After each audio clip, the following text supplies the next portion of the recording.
gị ugbu a, bịakwute ya bịa zuru ike. Bịa o bịakwute ya, bịakwute ya, bịakwute ya bịa zuru ike. Bịa o bịakwute ya, bịa o bịakwute ya, bịakwute ya bịa zuru ike. Chukwu nna n'ụlọ gị ka na-akpọ gị, bịakwute ya bịa zuru ike. Otito na-adịrị gị mgbe niile, bịakwute ya bịa zuru ike. Bịa o bịakwute ya.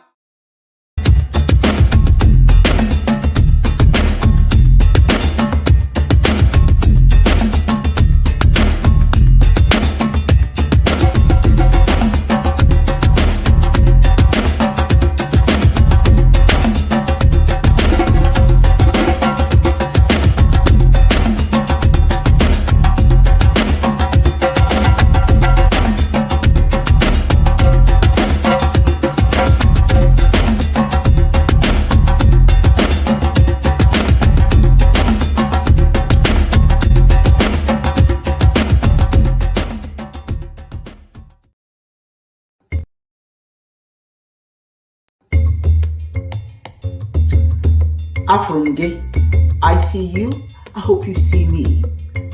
As I pour libations today, I'm going to pour it in this receptacle.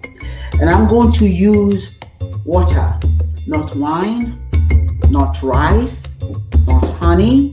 These are possible items I could use to pour libations. Some things that you can sprinkle on the ground, you can pour on the ground.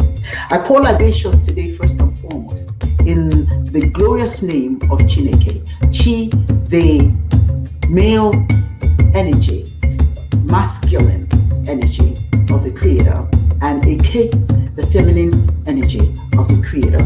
I pour libations and I say, Ise. Ise means and so it is in Igbo Nigerian language. I pour libations to the four winds, east, west, north, and south. I say Ise. I pour libations in honor of the great ancestors, the great grandmothers, the great grandfathers. Ise. I pour libations and ask for their wisdom to continue to flow through me, be accessible through the power of my spirit. Ise. I pour libations today in honor of all that is good in the universe, the sun, the moon, the wind, the oceans, everything that gives us life, everything that supports life on earth. I pour libations in their honor. I pour libations and call upon the Creator in all the names that we use to call upon the Creator. Chineke, Oludumare, Kamana, Jiani, Kapanda, Nkosi, Ubizilele. God has a different name in different tongues. Call upon Chineke. We call upon you today. We ask for good health. We ask for high moral quality. We have asked for peace and love, which is within the personal ability of each and every one of us. We call upon the spirit of those individuals that have made it to the ripe old age of 80, because we realize that we reincarnate. We have 7 opportunities to get our lives right. So for those who have made it to the age of 80, we pour libations today and call upon their names. We pour libations in honor of those who are still on their journey, who have not made it to age 80. We wish them well wherever they are. We call upon the spirit of those yet unborn, and we ask that when they come into this earth, that they will inherit nothing but the goodness that we ourselves have put in front of them, that we have done to ensure that they live a fruitful and healthy life. We call upon the spirit of our personal ancestors, and I ask you this time to call upon your ancestors. Come on, call upon my mother who has become an ancestor, Musa, Ngozi Musa, Noha, Ngozi Musa, Onyoha. I call upon you today, your journey right, you made it to the right old age of 91. We want you to be continue your journey. But your journey is now, you have elevated to ancestorhood. So we ask you to continue to watch over us, to protect us from all evil. Stay in front of us, behind us, beside us. Anything that we touch, may it turn into gold. Help us to see any dangers in front of us. Help us to see any dangers anywhere around us. I ask all of you to please call upon the names of your ancestors. Call them, because if you don't, that means that they didn't exist, and that means you certainly don't exist. So I call upon your ancestors.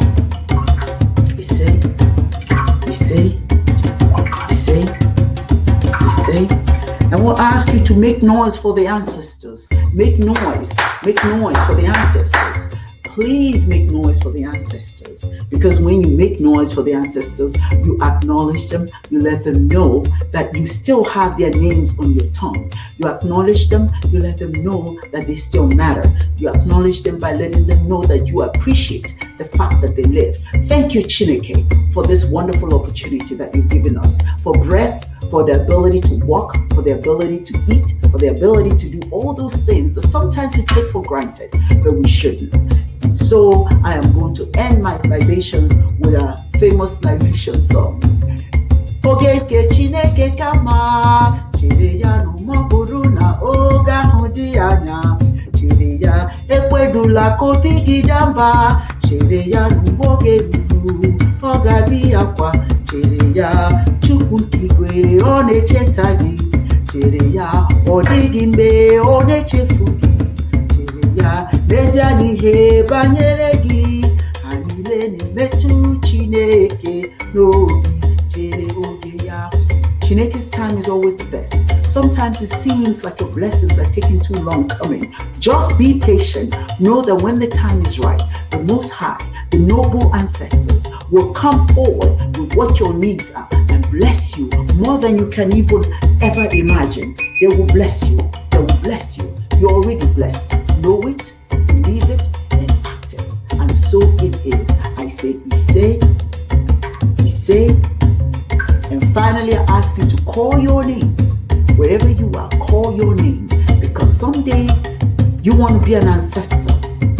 You want to get to be the age of 80. So when you put your name out there in the universe will respond and will help you to achieve ancestorhood. Keep living.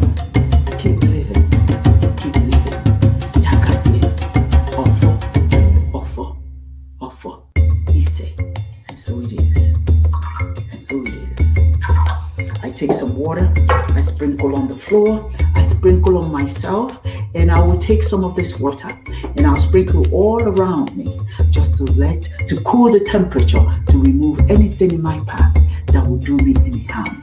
And so it is. Takasie, I see you. I hope you see me. And so it is.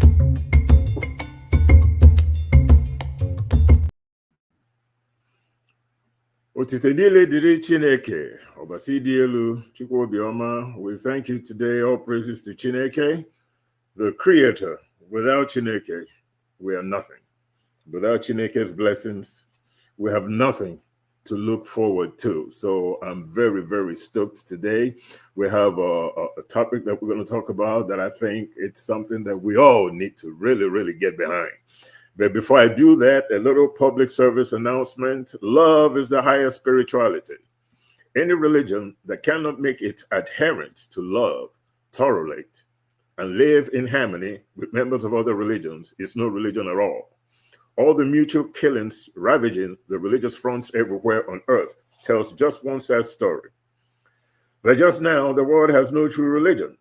It is this vacuum that Ofufechi Chiism, also known as Godianism, has come to fill, to preach love and live love as a reemergence of the divine spiritual civilization of Biri Kambiri, live and let live from ancient Africa. Thank you so much for joining us. We have a really, really important topic. And quite frankly, it's the hottest topic right now in the world. And our subject matter are twofold. One is Burkina Faso and one is their president. Captain Ibrahim Traore. I hope I'm saying the name right. He's my hero. And I'm a student of history, and I have studied history a long time, from when I was a kid reading World War II comic books in Nigeria, to really getting into history, in terms of how it's affected me as an African.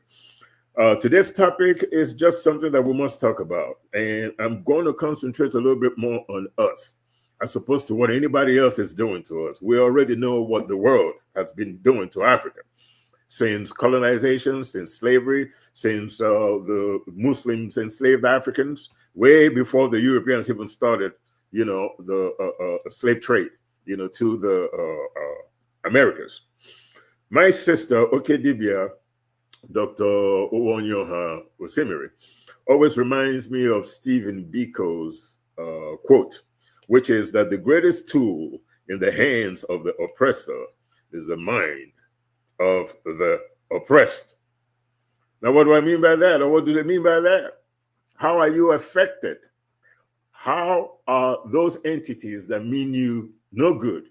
How do they affect you? How have they controlled your mind? What tools in your head are they using to oppress you? So let's break it down. Religions that are practiced in Africa, 90% of them, maybe even more, are not culturally based. It's Islam or Christianity or anything else in between. Somewhere in Nigeria, particularly in the Igbo tribe, some of them believe that they are Hebrews. Hebrews in Nigeria, migration started from the north all the way down to the south. Really? But anyway, that's another story altogether. What about the political system that we have in Africa today? Whose political systems are those? Are they the political systems of your oppressor, your colonizer, and your enslaver, or yours? What were you practicing before they brought their religion to you? What were you practicing before the political systems was set up in our communities all over the world, particularly in the motherland? What about the legal system in Africa? Whose legal system are we practicing? Is it culturally based? Is it part of our primordial core? Or is it a legal system that we were forced to adopt by our colonizers, the British? What about the alien cultures in Africa? The gay parades and all that stuff that is going on there. I got nothing against gays, don't get me wrong, so we don't go, get extra with it. I'm just saying that in our culture, it is not something that you just parade around and flaunt and then challenge the system to do something about it, which is what's going on in Africa now. So gradually, slowly but surely, keep your eyes on the birth rate, because with this alien culture of everybody can just fly around, with roses in your hair, just dance through the meadows, that is appropriate in Africa. No, it's not. What about the feeling of inferiority complex? That's part of the tool that the oppressor is using to break you down, to control you. How many of us out here are operating with a level of inferiority complex? The God we worship in Africa is inferior to the religion that was brought to us by our colonizer and our enslaver. Their God is better than my God. The God I believed in before anybody showed up is less than. It's part of the tool that the oppressor is using to oppress you. It's part of your mind tool that they're using. What about the educational system? Whose history are you learning in school? Since when did Mungo Park discover the Niger River, when there were people there already? Most of the heroes that we read in our history books are foreign to us. We don't seem to promote heroes within our own primordial core that gives us some kind of idea of where we came from, what our journey has been in all areas of human endeavor. That's what an education does for you, to help you fit squarely into a society based on your history, your primordial core, how you got here. Your heroes should look like you, should represent you, should care about you. Self-love. It's all part of the instrument that your oppressor is using to oppress you, control your mind, and therefore you do their bidding and you do things that affect you adversely. But as long as you gain their approval, you don't really care about that. So we sit by and watch our heroes get murdered and we do nothing about it. And when I say we do nothing about it, I'm not talking about just getting out there and being violent. That's not what I'm talking about. Doing something about it is having a level of umoja, unity, togetherness, where the Jamaican sees the Haitian as one and the same, going through the same problem, because when your oppressor sees you, they're not asking you if you're from Haiti or if you're from Jamaica or if you're Nigerian or from South Africa. If you're Black, you are whatever it is they think of you, regardless of the boundaries that they created for you. I mean, Jamaica didn't belong to Africans. They created that boundary. Same thing with Haiti, when Africans were dumped over there. Same thing here in the United States. In Africa, they've balkanized the territory, put us into all these little bitty countries, everybody claiming a level of independence, making sure that we don't see any room to cooperate with each other as one entity, come together and fight the oppression that is being heaped upon the African, making the future undesirable for the next generation. I mean, what are we preparing for our children? Some of those children are listening to the show right now. What are we doing for them? What are we preparing? Do we care if there's continuation of the culture? Do we care if there's continuation of the African family? Do we care if African spirituality, African political systems, legal systems, culture, educational systems, do we care if those things are promoted as a way of counteracting the oppression that is upon the African? How do we see ourselves as one? We are talking about Abraham Traore's demise in Burkina Faso, where the whole world is after him. Let me tell you something, people. If they're after Ibrahim Traore, they're after you too. We cannot let this man just deal with this alone. If you come after Ibrahim Traore, you're coming after the Jamaican. You're coming after the Nigerian. You're coming after the Kenyan. You're coming after the Egyptian, the Moroccan, the South African. You're coming after every Balkan state that was created to keep us disjointed and separated from one another. It is at this point that we really have to now understand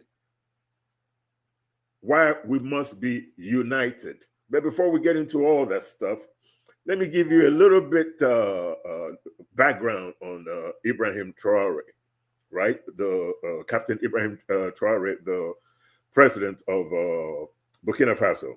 On September 30th, 2022, Captain Ibrahim Traore led a military coup in Burkina Faso, overthrowing the government of Paul Henry Sandaogo Damiba. On October 21, 2022, Traore was sworn in as transitional president and head of state of Burkina Faso. He was also appointed supreme chief of the Burkinabe Armed Forces. He is the youngest head of state in the world. Ibrahim Traore was born in 1988 in Bondakoy, Burkina Faso. He attended primary school in his hometown and secondary school in Bobo Dioulasso, Burkina Faso's second largest city. In 2006, he entered the University of Ouagadougou and graduated in 2009 with honors. Let me just pause here for a second. The youngest African president graduated with honors from a university. So you're not just dealing with somebody who joined the military and all he knows how to do is be a killer, how to shoot his gun, how to drive military vehicles and shoot artillery. No, this brother is educated from an African university. Let me repeat, from an African university, graduating in 2009 with honors. The reason why I said from an African university is because it is a gentleman, a young man who became the president of Burkina Faso, who graduated with honors from an African university, that is displaying the kind of quality or leadership qualities that an African should have, particularly those that went to the university. He has the qualities that people that attended Cambridge as Africans don't have, as far as leadership is concerned, right now, as we see it. And in the past, prior to 1970, and in Nigeria's case, prior to the Civil War, because after that, leadership became wanting. But anyway, let me continue. Later in 2009, he enlisted in the Burkinabe army. He quickly impressed his superiors and was sent for anti-aircraft training in Morocco. In 2014, he was promoted to lieutenant. In 2018, Traore served with the United Nations peacekeeping forces in northern Mali. He participated in several counterinsurgency operations against militant Islamists and ethnic insurgents. He was commended for showing bravery in these encounters by his superiors. So he's not only educated, but also very brave. These are qualities that you need in leadership. And these are qualities that is lacking in many countries in Nigeria and in many leaders in Africa. And as a matter of fact, it's a quality that, honestly speaking, is lacking in us. You don't even have to be a president to show that kind of, mentality of fear of not really caring. We, as the populace, are just as bad as the leadership that we elect, because we have been convinced that democracy is for everybody. If I remember correctly, Julius Nyerere actually spoke out about democracy and felt that Africa wasn't ready for it. And he was right. We weren't ready for democracy because democracy has given us nothing in Africa. And the democracy I'm talking about foreign democracy, foreign systems that did not come out of your history and out of your primordial core, that you as a people have to learn while getting rid of your own, replacing yours with theirs, their religion, their political system, their legal system, their everything, forgetting that all human systems are products of religion. All of them. All human systems are products of religion. Your political system, your legal system, civics, educational systems, they are all products of religion. And if your religion is not primordial to you, it only means that these systems that are products of religion are systems created not for your own benefit, but to marginalize you because you don't understand that system because it was never part of your primordial core. So you spend generations from your enslavement, from your colonization, relearning life, learning new language, learning new everything, changing your name from Emeka to John because you're a Christian, or you change your name from, I'm going to just say Traore, which I'm sure, I don't know if it's French or traditional, but let's just say you change that to Muhammad because you are colonized by Islamists. All these African leaders that we share, or we talk about them as heroes. Yeah, it just depends on what you're talking about, because I don't see a lot of them as heroes. And I'll give you an example. Ibn Battuta, Usman Dan Fodio, these are the people that helped Islamize sub-Saharan Africa. And what has that gotten us? Fulani headsmen in Nigeria? Boko Haram in Nigeria somewhere? What has all these Islam gotten us? You go to East Africa, what has it gotten us? You got religious warfare going on over there in East Africa. Christians versus Muslims in South Sudan, North Sudan, all that nonsense. Jehovah is not from Ghana. Jesus didn't come from Igbo land. He's not Nigerian. Neither is he from Senegal. Mohammed is not from Cameroon. What are we doing here? That is why it's easy for foreign entities to threaten us, to come in there, kill our leaders, do whatever they want, and we sit by and just say, well, you know, what are we going to do? You know, hey, if you try to say something, they're going to kill you. So we're just going to stay here and have them, you know, put their jack boots on our necks and just keep pressing it. And maybe they'll press it so that I could live to be at least 35 years old before somebody shoots me in the street because I'm black. That's how we live. That's how we roll. Let me define a word for you. That word is called courage. Courage is the strength of mind to confront fear, danger, or difficulty. It's the ability to face challenges, even when they're frightening or unpleasant. Courage can manifest in various forms, from physical bravery to resilience, to face adversity in one's personal life and as a community or as a people or as a race. We've had heroes that demonstrated courage. I could count them out. Kwame Nkrumah sacrificed something. Patrice Lumumba, Thomas Sankara, Nelson Mandela, Marcus Garvey, Stephen Biko, Ahai K.O.K. Onyoha. They all sacrificed something. They had courage. If you don't have courage and you don't got one, you know what I mean? You will remain enslaved physically and mentally. All struggles require sacrifices.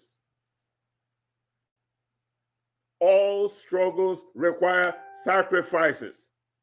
And all these people that I mentioned had courage to resist and sacrifice something. Some sacrificed their lives.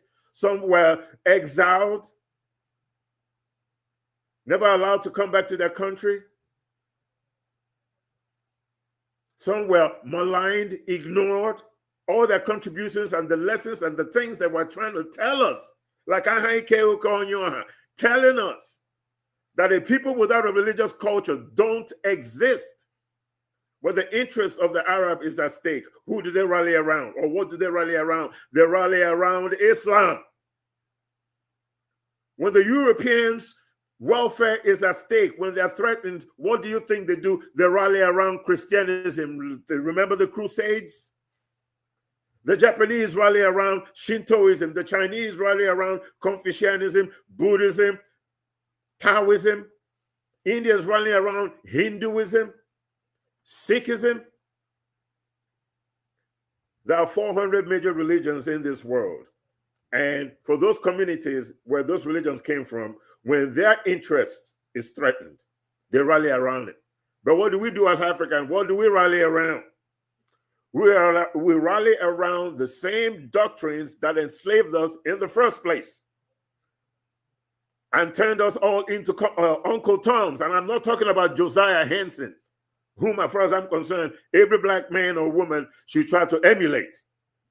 He's a real Uncle Tom. But if we look at the Uncle Tom from the misinformation about Uncle Tom, Josiah Henson, who, in my opinion, is a hero because he helped with the Underground Railroad and helped free a whole lot of slaves while he smiled at the master in the big house because he was light-skinned, so he was allowed in the big house. But at night, he brought food and helped slaves in the field escape. That's a hero right there. But these people had courage. And if you don't have courage, you will remain enslaved physically and mentally. All struggles require sacrifices. And today we hail them as our heroes because we understand that if it wasn't for their sacrifices, we will have nothing. Whatever freedoms we enjoy today, we won't have it. So why should they be the heroes and not us? How about that? Why can't we all be like them? Have their courage. Because if we had their courage in the beginning, when they were being maligned, if we had stepped up and said, if you're going to take him, you're going to have to take us too. Just like the Chinese did against the British when they were colonized. But that's neither here or there. That's ancient history. We're dealing with now. What are we going to do now? What are we going to do? We'll take a short break and we'll be back in a skip. But we're supposed to take a short break and be back in the skip in a bit. Hopefully we can get that done. Okay, we'll be right back.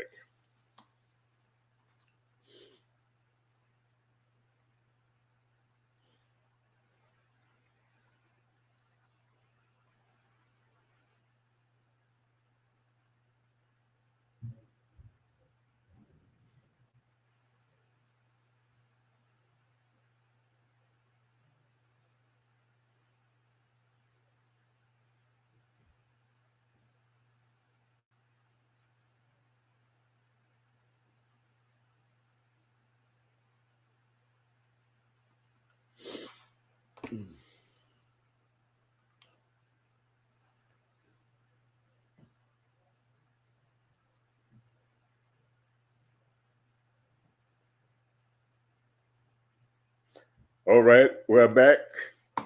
That was a little public service. Get some information in so that you kind of get some information regarding the workshops that we are putting together, and hopefully have you attend so we could share some thoughts and good information, as to what we do and where we go from here. So, like I was saying, this will require sacrifice. Ibrahim Traore is us. He's fighting for us. We must rise up with him. We cannot sit back and let this man, this leader, be touched.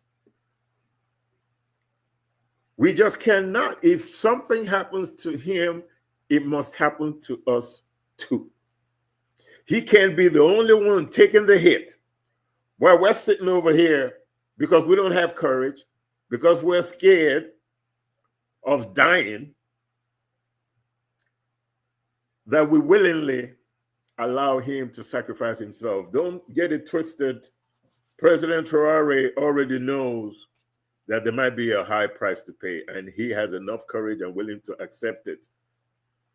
My father always said that a person that doesn't have anything that they believe in so passionately that they're willing to die for it don't deserve to live. Such a person is not a credit to their community and a waste of space. We're going to die someday, so we might as well die for some cause, something worthwhile.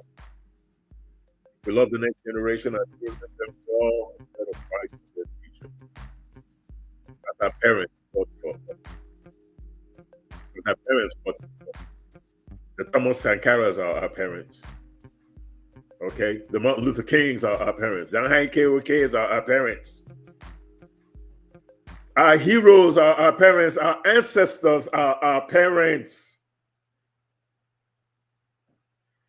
We have to universally rise up in support of the president of Burkina Faso, because he's us.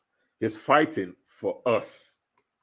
He is, if Pan-Africanism had a face, he is it. You hear what I said? If Pan-Africanism had a face, Ibrahim Traore is it. But anyway, let's continue. In 2019, he was stationed in north of Burkina Faso where an insurgency raged. He was later promoted to captain. The rebel insurgency has had grave consequences for the people of Burkina Faso. By late 2021, a humanitarian crisis was evident in many parts of the country.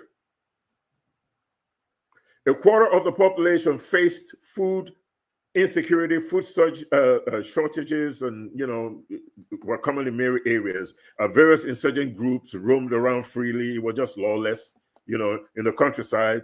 Some were allied with the Islamic State. I mean, it was just mayhem. Others with Al Qaeda. In January 2022, a military coup led by Paul Henry Santiago Dimimba overthrew the civilian government.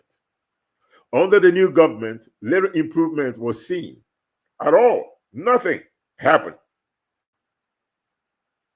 Those stationed in remote areas often did not receive their pay on time. In September 2022, 11 soldiers were killed in the north of the country by insurgents. This sparked rage among many soldiers. Traoré rallied the soldiers and led a coup against Damiba, who fled the country. Traoré was installed as transitional president and promised elections in 2024 or sooner.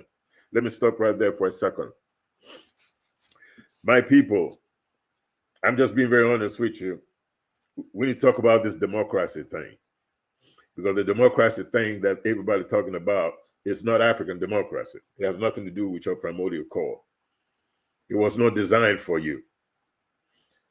We had something called communal democracy in Africa that we practice. So all democracies don't have to be capitalist like that in the United States or parliamentary like you have in Great Britain. We had something called age group system of governance, or peerism, communal system of government, where age groups are created and people belong to different age groups as you move through life, spanned by 5 years.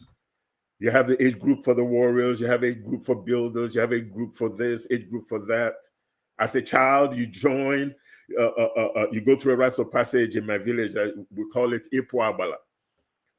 And you're molded to fit squarely into the society. And then you get to be an elder, and then the elders become advisors to the Eze, the chief, the king, the whatever, the leader. It was a political system, and it was democratic because the leader never really made any decision just because he said so. He always conferred with the elders. He ultimately makes the decision after conferring with the elders, because if the elders are against him, it's a wrap for him. Just like it was a wrap for Julius Caesar when members of the Senate murdered him. Same thing can happen to any leader in Africa if we have the courage, or if we care about leadership, if we monitor what our leaders are doing. Are they living up to expectations? Because if they're not living up to expectations, then we should be like members of the Senate that got rid of Julius Caesar. That should be the fate of every African president that is not, and I repeat, is not catering to the needs of their people. Ibrahim Traoré, we must protect this leader at all costs. Right now, he's the most important Black person. Most important Black person. I didn't say Black man. I didn't say Black human.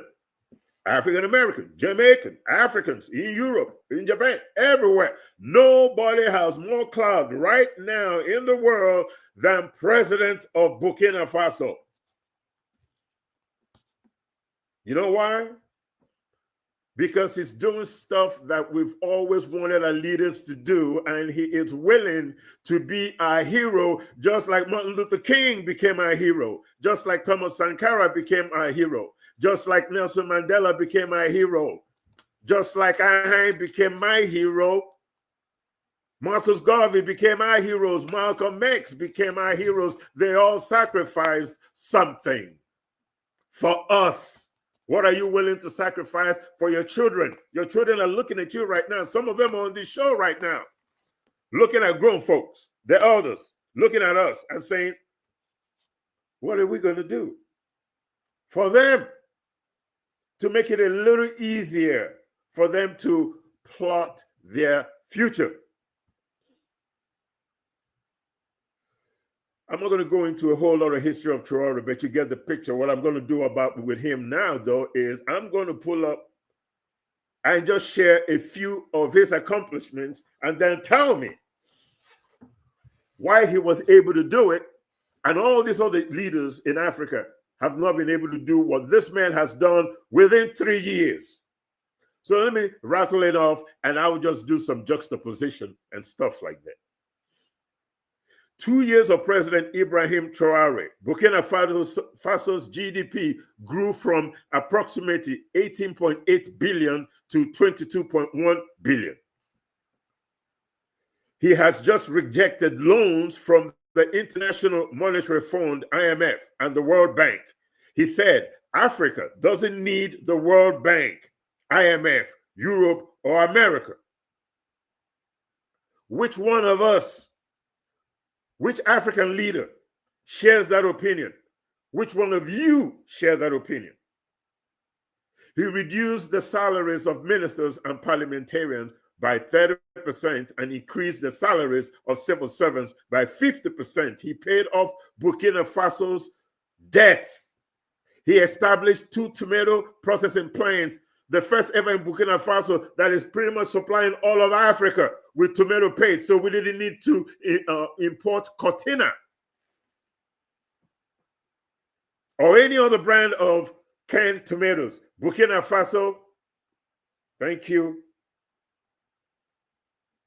In 2023, he inaugurated a state-of-the-art gold mine to enhance local processing capabilities. He stopped the export of unrefined Burkina Faso gold to Europe. He built Burkina Faso's second cotton processing plant. Previously, the country had only one. He opened the first ever National Support Center for artisanal cotton processing to assist local cotton farmers.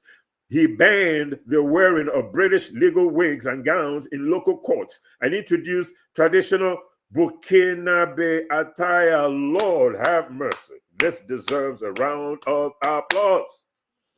It's always irked me to see an African lawyer in 120-degree temperature or whatever it is over there in a black outfit with a white wig on, looking like a cartoon character, or somebody who's just so used to saying, yes, master, yes, master. As if he couldn't make a good argument in court if he didn't have those outfits on. I could make the same argument he could make in court with what I have on. Clothes don't make the mind. The mind makes the clothes. I love that. That just blew my mind when I found that out, that he did that. That's just beautiful stuff. He prioritized agriculture by distributing over 400 tractors, 239 tillers, 710 motor pumps, and 714 motorcycles to boost production and support rural stakeholders. He provided access to improved seeds and other farm inputs to maximize agricultural output. Tomato production in Burkina Faso has increased from 315 metric tons in 2022 to 360 metric tons in 2024. Millet production rose from 907 metric tons in 2022 to 1.1 million metric tons in 2024. Rice production increased from 280 metric tons in 2022 to 326 metric tons in 2024. He banned French military operations in Burkina Faso. He banned French media in Burkina Faso. He expelled French troops in Burkina Faso. His government is constructing new roads, widening existing ones and upgrading gravel roads to paved surfaces. He is building a new airport, the Ouagadougou Donsin Airport, which is expected to be completed in 2025 with a capacity to handle 1 million passengers annually. How many African leaders can boost these kinds of achievements? In Nigeria, we had one guy that tried it, but he was done up in 10 years, in 6 months, military brigadier, actually, Murtala Mohammed of Nigeria. He was getting ready to do this kind of Burkina Faso stuff. In 6 months, he was gone. Western interests were not interested in Africa ever gaining control of their resources or being in control of their future. We have been relegated to perpetual slaves and beggars forever. That is the future of our children. All because we didn't have courage. All because we didn't have it. All because we were waiting for somebody else to sacrifice while we raised our own children. As if Martin Luther King didn't have any kids when he took a bullet. As if Patrice Lumumba didn't have a family when he took one. Got cut up to pieces. As if Kwame Nkrumah didn't have a family when he was exiled. As if Nelson Mandela wasn't married and have kids before he was put in jail for 29 damn years. And I apologize for using that word, but I'm so incensed right now. Am I being incensed? I'm not incensed at the slaver or the colonizer or whoever. I'm not angry at the foreigners. I'm mad at us. The level of weakness, the lack of courage. This thing about letting somebody else sacrifice themselves for us so that our own children can have what we've always wanted them to have, while the person who sacrificed is nothing but a footnote in history hidden somewhere where the world doesn't really care what contributions we as Black folks have made to civilized behavior. The greatest tool in the hands of the oppressor is the mind of the oppressed, my people. Our minds are screwed up. The religion in Africa is not African. The religion that justified our colonization and our enslavement is what we have coalesced around. And we quote our Qurans and Bible as if it had anything to do with us. All the histories contained in those books had nothing to do with the Black African. Nothing. All world religions, all the religions you see in the world, none of them ever came from Europe. Christianity is just a borrowing. And the Catholic Church, through imperialism and what you call, imperial patronage, established the religion. It became a corporation and was now charging people for taxes and all kinds of stuff that the Catholic Church was doing. But that's another story altogether. We're not here about that. They have a right to do themselves. They have a right to conquer the world if they want to. That's them. They have a right to conquer their world, not mine, not yours. I have a right to conquer my world. I don't have a right to conquer anybody else's world. We don't. Nobody has a right to enslave you. You know, this racism thing.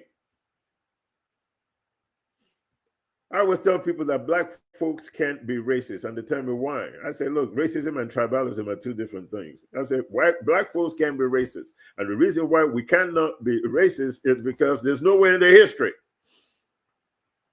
that you can say that somebody in Nigeria did to the white man and the white woman the same thing they've done to us. We're not spending our time trying to keep them down, trying to malign them. We're not trying to deny them jobs. We're not trying to make sure that they don't get access to good medical facilities or treatment or care, or that they don't get into good schools so that children can have good opportunity to get a great education. We're not doing none of those things, but they're doing it to us. And we know that. But again, we lack courage. And they know we lack courage. And because we lack courage, because we're balkanized, they understand that gives them free access to our minds and our courage lever. What are you going to do? What are we going to do? Ibrahim cannot be on this on his own. We have to. All African students, young folks, lecturers, military, businesses, politicians, we must all come together and let Burkina Faso know that we're with them. They can't get to all of us. They get to some of us, but there are 1.3 billion people in Africa. You're not going to kill all of us. You couldn't kill all the Chinese when you colonized them. Today, as far as I'm concerned, they're the #1 economy in the world. We can be just as powerful as Europe.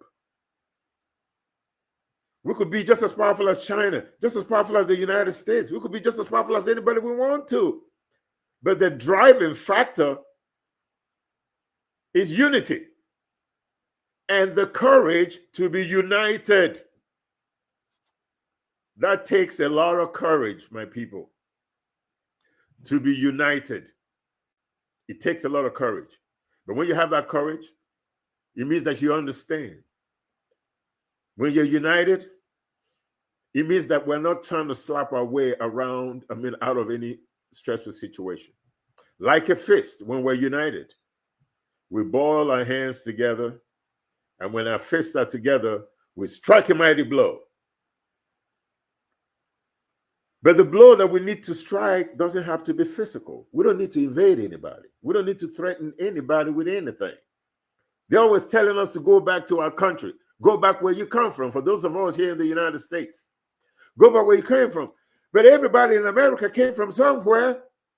If we all went back to where we came from, then the only people that are going to be left here are the Native Americans, and rightfully so. But unfortunately, they don't kill most of them. And too many of them around to even have a nation with a land as large or landmass as large as the United States. It's huge. You don't have enough Native Americans to do something with all this stuff. But if you are able to get 1 million of them to do something with all this land, you will be richer than Saudi Arabia. There will be no poor Indian here, Native American. Not one will be poor. The government will be able to write them a check every month based on the resources in the ground, oil and everything else, gas, all that stuff. Yeah. Courage is the key. We need to stop being afraid to die, because those that give us whatever it is that we're enjoying today, we're not scared. If you're scared to give up the ghost, sorry, you get nothing. You get nothing because you're not deserving of anything. You get nothing because you're a coward. And when I look in the horizon and I see a lot of black folks out here running their mouths, some of them running into the church, they run to their mosque, they talk about, he should try to negotiate with the West. Tell me, how's that working out for you? All the negotiations we've been doing since slavery and colonization, how is it working out for you right now? I bet it's not. There's no African that can come out and justify to me the benefits of slavery and colonization. Slavery is done, but we're still mentally enslaved. And in Africa, we're still mentally and physically enslaved, because the physical enslavement is the idea that if you challenge the authority that is trying to deny your children a future on that continent, that by saying something, they're going to take your life away. And because of that, you're willing to have somebody rape your daughters, rape your children, sodomize your boys, sodomize your husband right in front of you, rape your wife right in front of you. And because you don't want to die, you're willing to accept that kind of abuse. Shame on you. Shame on all of us. Shame on the African American. Shame on the Jamaican, the Asian, the Nigerian, the South African. Well, the South Africans seem to be, at least mentally, they seem to be doing a lot better in terms of their self-consciousness than a whole lot of people, minus Burkina Faso, Niger, Guinea, and all those people that are fighting the power so that there will be a future for Africa. I mean, Europeans and people abroad talk about the fact that Africans are hopeless. We can't take care of our people. We're this, we're that. You know, you go back to your country, you're hopeless, you're no good. And then when we say, okay, we're going back, let's build ourselves, let's control our resources and do what we're supposed to do so that we won't be a burden to you anymore. Now you don't want that. Now you're upset. Then you have this lackey African-American general, a black man in Africa as we speak right now, 4-star general commanding some force in Burkina Faso, in West Africa, now threatening invasion and the murder of the president of Burkina Faso, our hero, a man doing something that no leader in Africa is doing right now. A man that is doing what Africans need right now. Not only Africans in the motherland, but people of African ancestry all over the world. We need to see this kind of leadership right now. We need to see this fearlessness right now because all the heroes that we know are dead. This is our opportunity to interact or see a live hero addressing the malignment,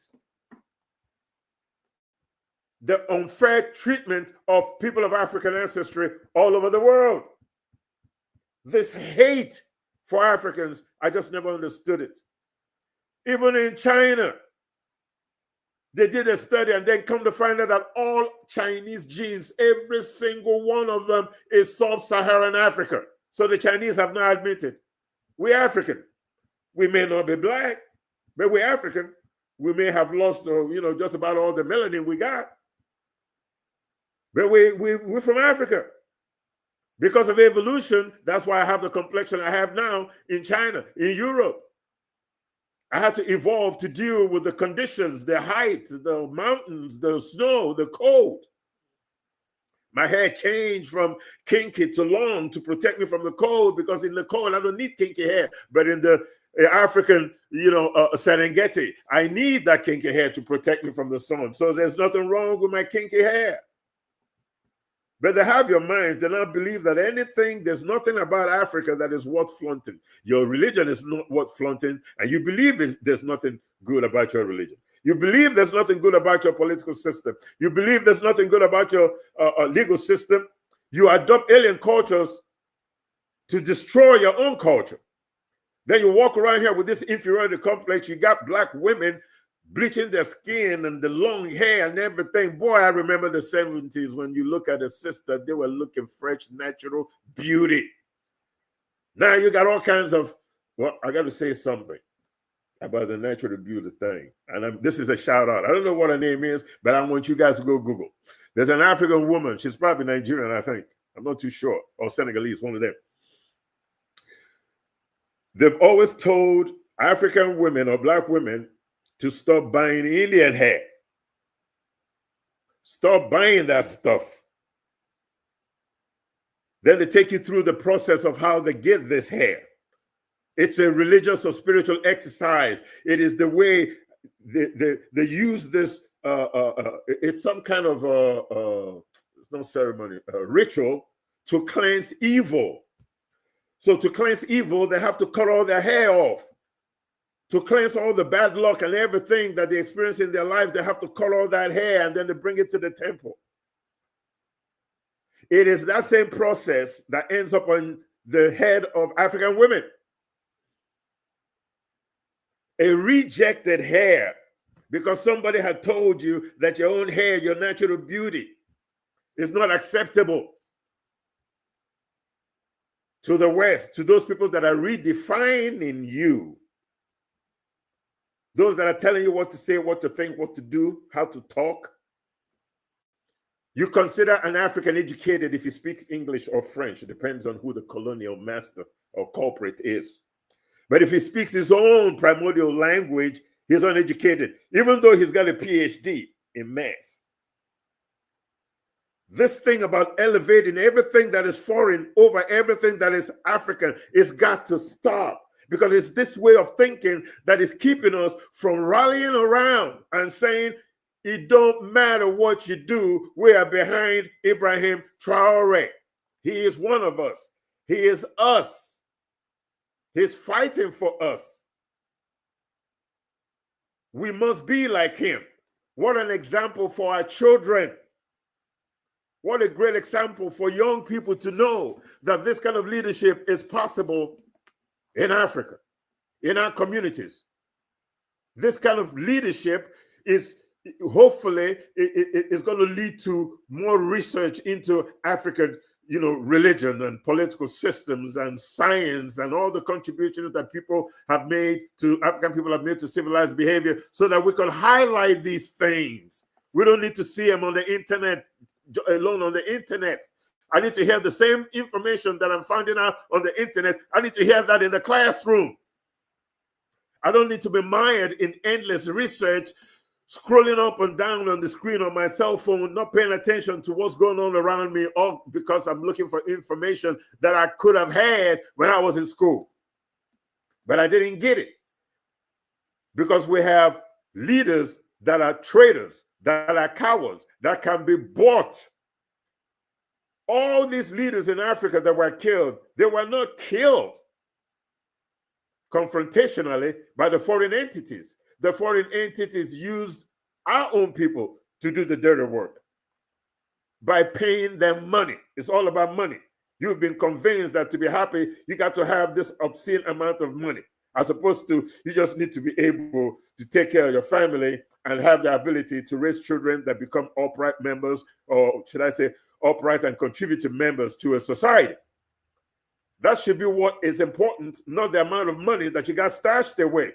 And because all we think about is money, it's easy to infiltrate and buy a whole lot of people off.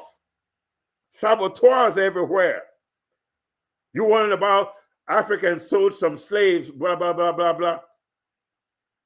Look at what Africans are doing right now. You think the slavery thing is worse than what's going on right now? You got millions of 1.3 billion Africans that don't know what the future looks like.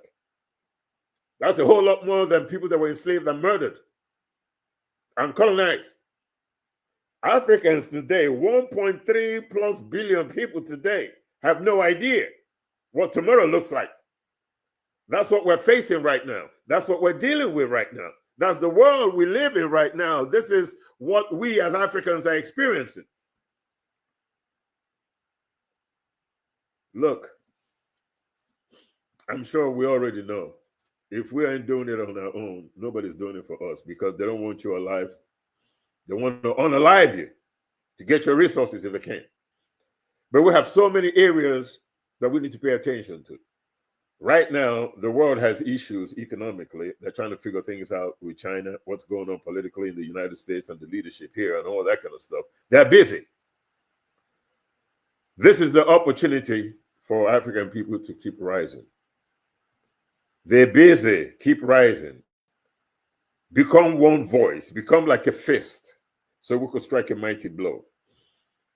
Let that general in West Africa know that his army ain't big enough to take care of 1.3 billion people, unless he wants to go and drop a nuclear bomb. I'm sure once he does that, Europe will be happy. All the Africans are dead. Now we can get their resources. We can't. Why? Because we dropped the nuclear bomb, and it's going to take a long time for the air to be good enough for us to breathe, for the water to be good enough for us to drink. So right now, for the next few decades, maybe, it's not going to be inhabitable. If you want to get the resources, you're going to have to be in some kind of suit that gets rid of radiation to be able to get your hands on those resources, because you nuked the whole place. But if you're in nuking Africa, you can't win. The only reason why they're winning right now is because of us. Now, I understand slavery and colonization. We didn't have the guns they had, because our modus operandi was not to kill, murder, and take over stuff. I'll tell you something funny. I was watching some program, And somebody was this gentleman, a white guy, you know, I listened to him a lot. He's a very, very smart dude. And he was saying something about the way the game was played by the Europeans when they came to Africa, when they came to North America. And how was the game played? Well, let me tell you how the game played. They left Europe. They came to Africa. They came to South America with a whole lot of violence and wiped out almost the whole population, men, women, and children. But somewhere along the line, when they're writing the history, they talk about that they were attacked by savages. Savages? You came to my land, enslaved my people, murdered, raped, lynched, sodomized, did all manners of evil to a civilized people that you came upon, and you call them savages? So what do you call all the killing and the murdering and the raping that you were doing? That's not savage to you? What kind of savage were you when you wiped out the Aborigine population of Australia, or the Native Americans here, or the Aztecs and the Mayans and the Incas in South America? Who is the savage here? The African? Just because I have a bow and arrow? When you show it up? That makes me a savage? Let me define a savage to you, and this is just my own definition. A savage is a person that has no spirituality. And because they have no spirituality, they have no conscience. And because they have no conscience, they look upon another human being, another creation of God, as inferior to them. They establish a religion that tells you that they are God's preference. They tell you that the Pharaoh in Egypt was evil because he didn't let the children of Israel go. And yet God hardened his heart. So who is the evil criminal here? The Pharaoh or the God that was hardening his heart? Just so he could prove to the Israelis that he is their God. So he sends all kinds of famine, all kinds of locust things, and murdering first sons of Egyptians and turning water into blood and all kinds of evil. This God, that's the God we worship. That's the one they sold us. That's the one that makes us turn our backs on our heroes when they are in need. That's what makes us accept money from foreign entities to kill the same leaders that are trying to make our lives better for us and generations to come. This is where we are, people. And it's shameful. And today I'm talking about us. I'm not talking about white folks. We know what they did. I'm not interested right now. That's history. We know. At least those people that can do something about it know. Those leaders in Africa know. Ibrahim Traore knows. We ought to know. We can't let the president of Burkina Faso fight this for his life alone. He's fighting for his life. We can't let a man that loves his people fight for his life alone. A man who has showed love, not just for himself, but the future of Africa and black folks all over the world. We can't let that man fight for his life. If you're going to kill him, you might as well kill all of us. We have to draw the line. And believe me, if we draw the line, the only option the world has is to kill us all. And they ain't going to do it. You know why they ain't going to do it? Let me tell you why they ain't going to do it. Because everything that they have, we gave them. First of all, we gave them their existence. Life came from Africa. Without us, there will not be any them. Migration started from Central Africa all the way up. So they owe their very existence to us. That's why they hate us. Religion, spirituality, people of no conscience, the Druids and paganism of Paganus and Zeus and Odin and Asgard, Norse culture, pagan culture. But no spirituality ever came out of that. Like Chiism or Confucianism, Buddhism, Shintoism, or Christianism. Christianism is just a borrowing of all kinds of spiritual cultures and made it into their own. And a dose of Egyptian and pagan culture, Roman culture. You know, when people say pagan, everybody goes, oh my God, you're the pagan. I don't even know what the word means. The word pagan comes from the word, a Latin word, paganus, which means a country dweller or a citizen of Rome. So all these people calling Africans pagans, Africans, since we've never been citizens of Rome, we ain't pagans. Pagan just means citizen of Rome, not somebody who doesn't believe in God. As the Catholic Church decided to frame it, now you find that in the dictionary. Even the word heathen. They tell you, oh, you don't believe in God, you're a heathen. No, I'm not. Heathen simply means that I'm not a Muslim. I'm not a Christian. And I don't, adhere to Judaism. That doesn't mean I don't believe in God. I mean, you can't tell me there's one way to God, and yet you got 3 Abrahamic religions with 2 messiahs, Muhammad and Jesus. You see that? Don't make sense, does it? But this is about us. This is about our love affair. Our love affair with weakness, with cowardice.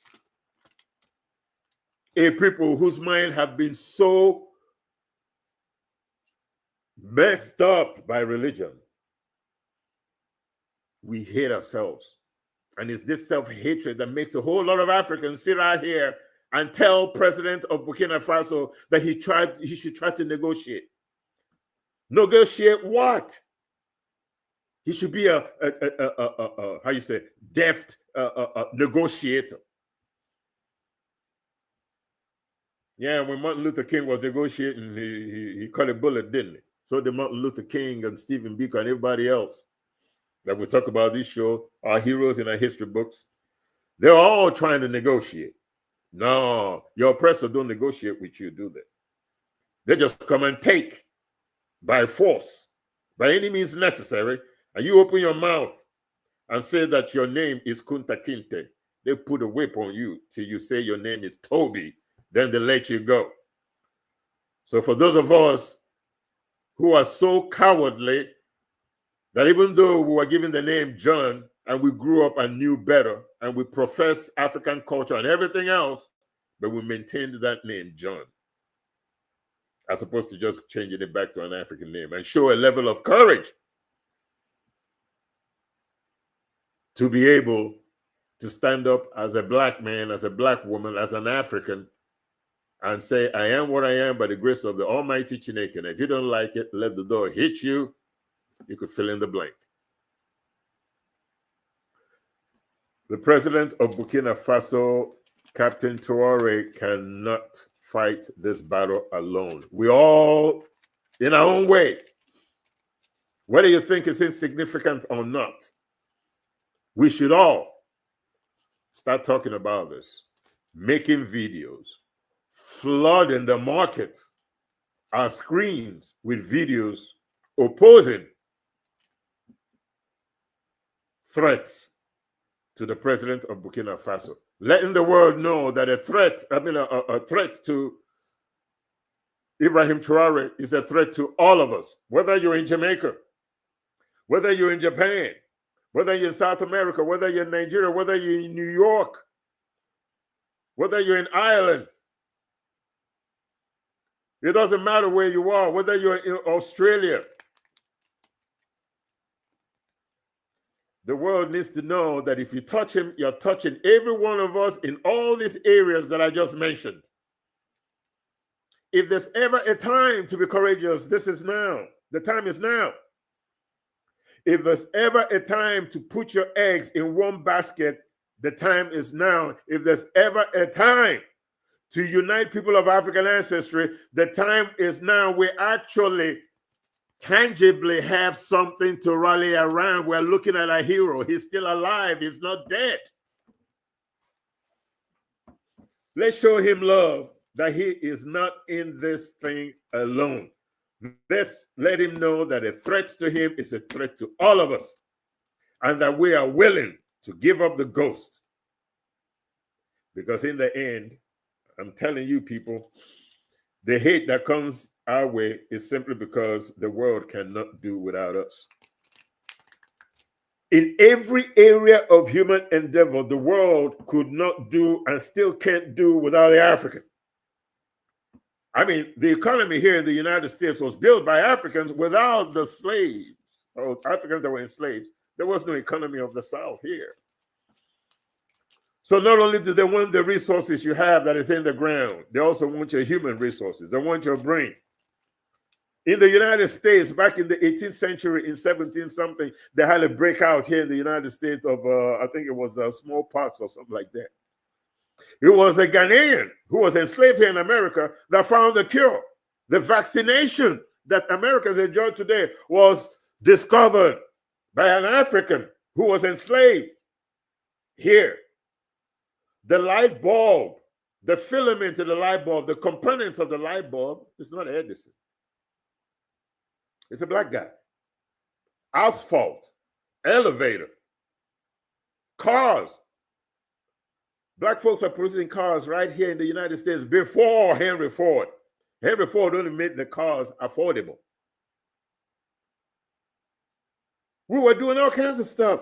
Till today, there are some tribes in Africa right now where they do brain surgery while you're eating colonel, sitting in a chair. Somebody got your cranium open and they're doing all kinds of stuff to your brain, and you're over here talking to people and making jokes. Right now, it's science, it's medicine. Who is going to tell that story? Who's going to put that information out there? Why is it that information about things African, things that we've accomplished, you can't find that in school? Unless you get on the internet and get to YouTube or whatever, whichever way you have to do your research to find that.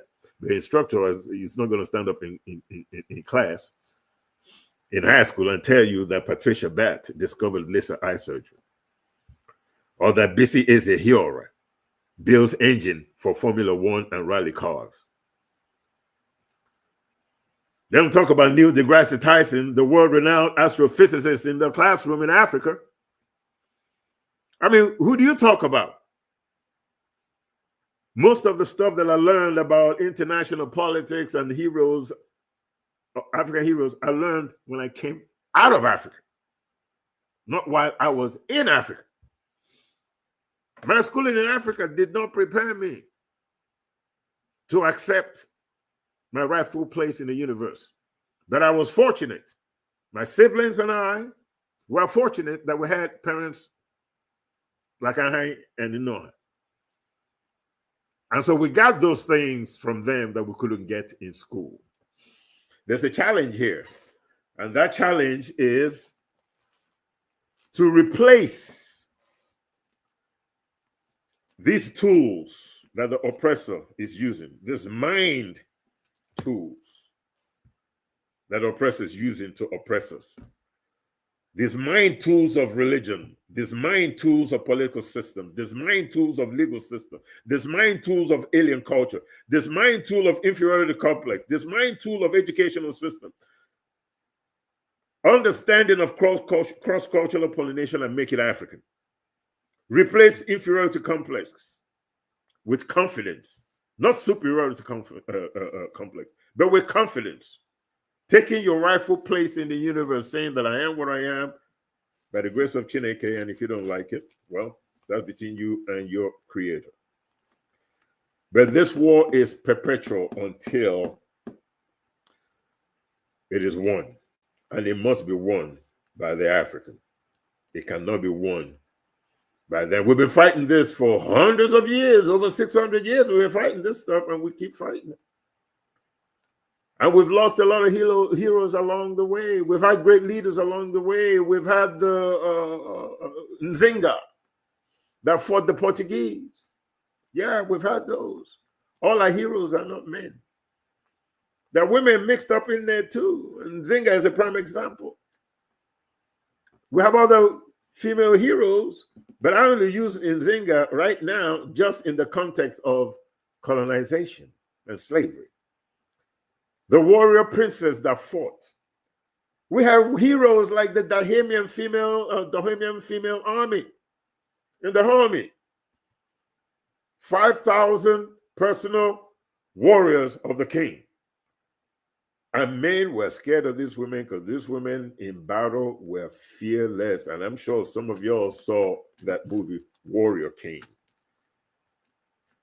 Just to give you an example of what a woman can do.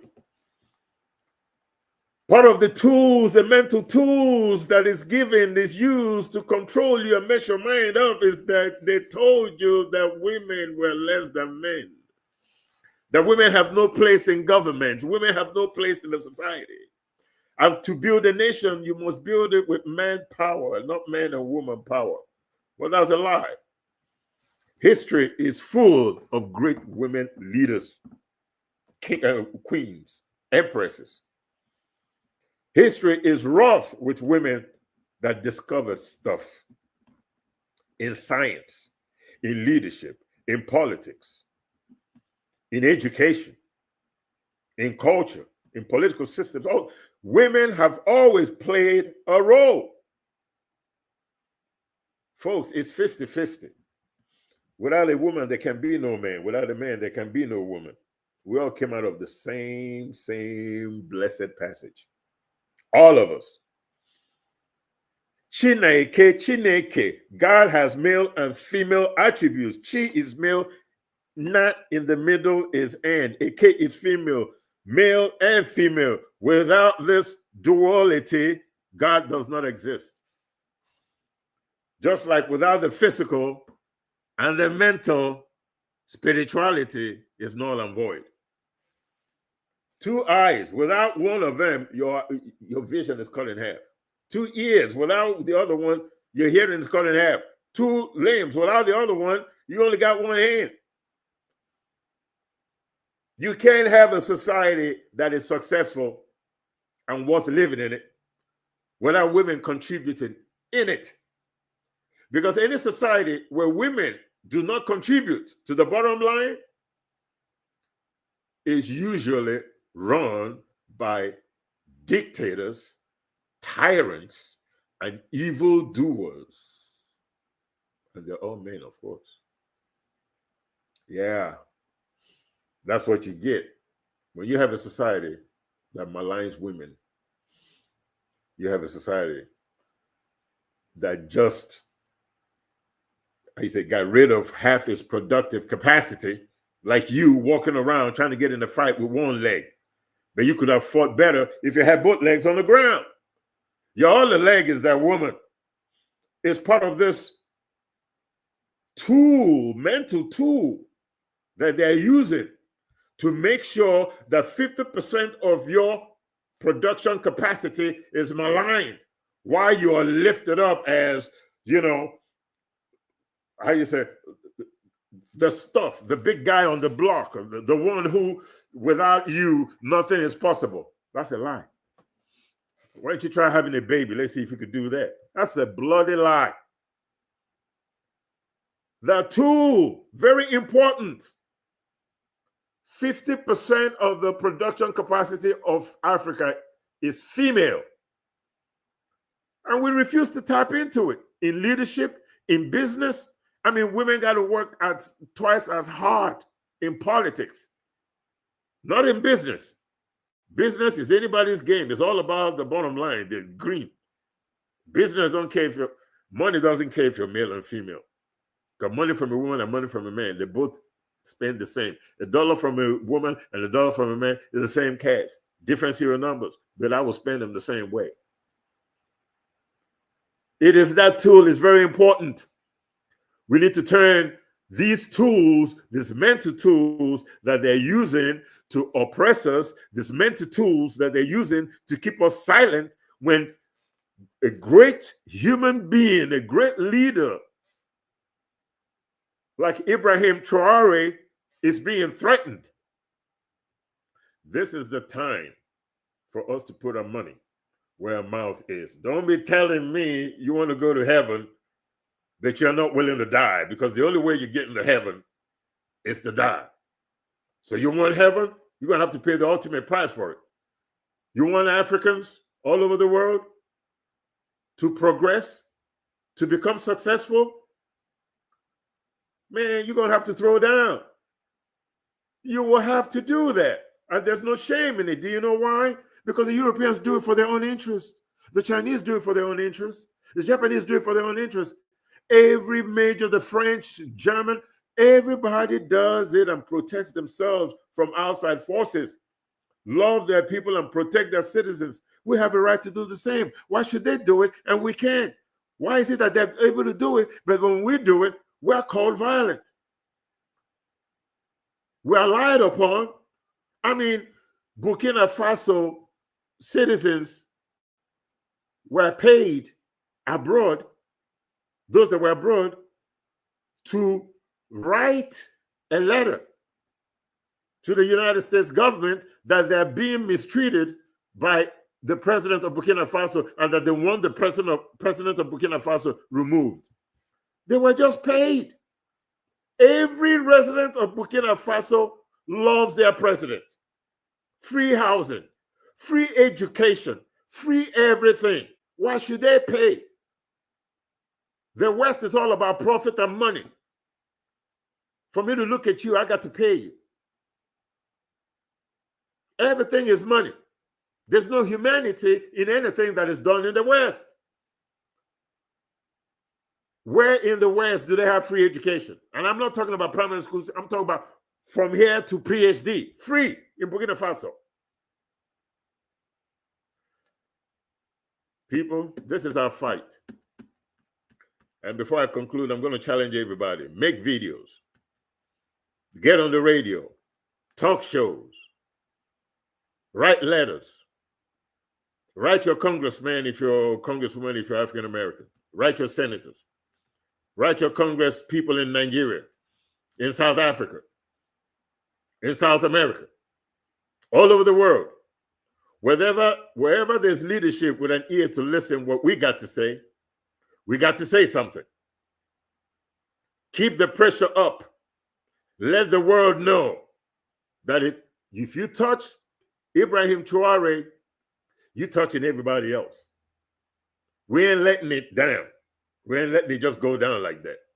We may not prevent what may happen, but we don't know. But the world will know that at least we didn't sit by and watch it happen. We fought. Win or lose, it's not important. It is that we had the courage to fight. As I mentioned earlier, courage is the strength of the mind to confront fear, danger, and difficulty. The journey is difficult. It's always been difficult.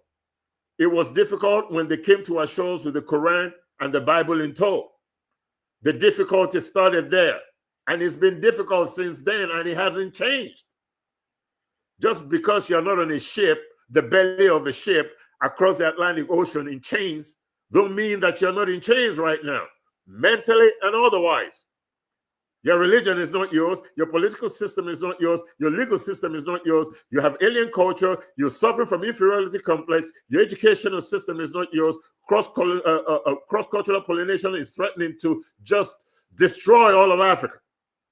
And we're just sitting around letting it happen. Blaming our leaders. Oh, well, we have corrupt leaders. If the leaders are not so corrupt, nonsense. The leaders we have is a representation of who we are, what our mind produces. Ahenke Okonyo always says that the people that don't want to be held at gunpoint cannot be held. They did it in Egypt and got Mubarak out within 7 days. They did it in Russia, shut the place down. All over the world.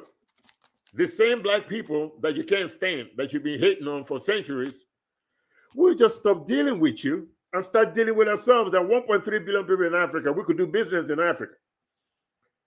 With 1.3 billion people, that's a lot of people. And you have to redefine what success means. What does it look like? Is it all about how much money you have? Or is it about how cohesive the society is? How do you define success? What do we want as people of African ancestry? We want freedom. What does that mean? Freedom to do what? Freedom to adopt all the systems that were used to oppress you? Is that what you want? Is that the freedom you're talking about? the anger that you demonstrate when somebody with ideas shares something that makes you look in the mirror and say to yourself, man, I've been hoodwinked. I've been bamboozled. I've been run amok, run astray. I've been lied to. But instead of admitting that to yourself, you get angry. Then you attack the same person that is trying to lighten your load with knowledge. You attack them. And then when you do decide that you're going to agree with your neighbor to come together and do something, now you have the problem of who's going to be the leader, who's going to get the credit. So even though you know what happened to you and what needs to happen for us to rise again, but you still can't get it together because you're still suffering from the same nonsense that your colonial master put in your head to control you, where everybody wants to be king, but nobody wants to be led. You want to go to heaven, but you don't want to die. Well, we can't have everybody being kings, all right? Somebody got to be a follower. Everybody can be a leader. Just like Western democracy ain't for Africa. It never was. It never has been.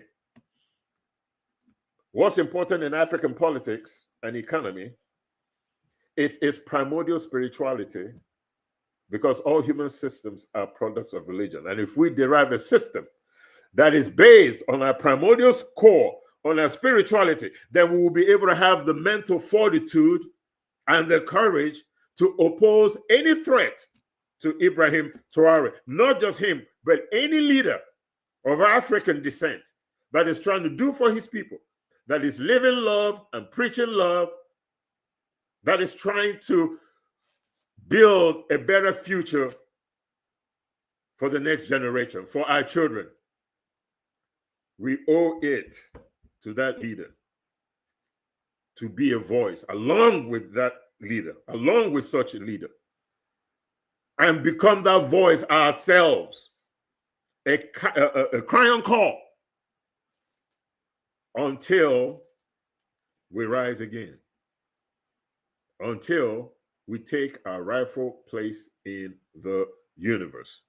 Folks, that's it for me today. It's been a great show. I've certainly had fun, sharing some of my thoughts with you. And God bless everybody. And I hope that you will join us again in a couple of weeks as we bring you another informative show, Chiism Live, with me, how do I say it? Tremendous leader, Chiist Dibias, Dr. Wanyoha Osimiri, and of course, our partner in crime, Dibia Chiadozie Okoro in Nigeria. See you all next time. Bye-bye.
Ugh.